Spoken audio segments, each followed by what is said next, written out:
مسیح میں آپ سب کی سلامتی ہو۔ آئیے جانتے ہیں 12 جاسوسوں کو موسیٰ نے ملک کنعان میں کیوں بھیجا۔ یہ حوالہ ہمیں ملتا ہے گنتی کی کتاب کے 13 اور 14 باب میں۔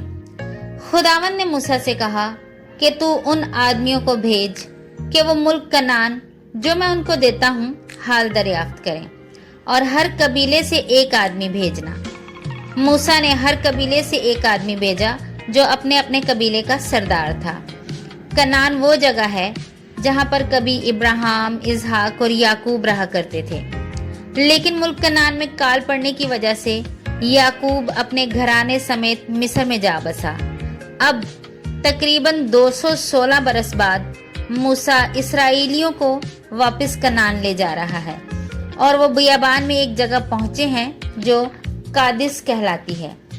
ملک کنعان میں رہنے والے لوگ بہت برے تھے، اس لیے موسیٰ نے 12 جاسوسوں کو بھیجا اور انہیں کہا کہ اس ملک کا حال دریافت کرو کہ وہاں پر کتنے لوگ رہتے ہیں اور وہ کتنے طاقتور ہیں، وہاں کی زمین کیسی ہے، کیا وہ پیداوار کے لیے اچھی ہے، اور انہیں تاکید کی کہ وہاں سے پھل ضرور لے کر آئیں۔ جب جاسوس قادس پہنچے تو انہوں نے وہاں کے لوگوں کو دیکھا، اور واپس آ کر انہوں نے موسیٰ سے کہا کہ واقعی وہ ملک بہت اچھا ہے، اور اس بات کو ثابت کرنے کے لیے وہ پھل لے کر آئے، مگر پھل بہت بڑے تھے، اتنے بڑے کہ ایک انگور کے گچھے کو اٹھانے کے لیے 2 لوگوں کی ضرورت پڑی۔ مگر 10 جاسوس کہنے لگے کہ وہاں کے لوگ بہت قدآور ہیں اور طاقتور ہیں، اگر ہم ان سے لڑنے کی کوشش کریں گے تو مارے جائیں گے۔ یہ بات سن کر اسرائیلی بڑے خوف زدہ ہوئے اور کہنے لگے، اس سے تو اچھا تھا کہ ہم مصر میں ہی مر جائیں یا پھر بیابان میں ہی مارے جائیں۔ جاسوسوں نے کہا، ہم جنگ کرنے جائیں گے تو مارے جائیں گے، اور ہماری بیویاں اور بچے اسیر ہو جائیں گے۔ آؤ ہم موسیٰ کی جگہ کوئی نیا پیشوا بناتے ہیں اور واپس مصر چلے جاتے ہیں۔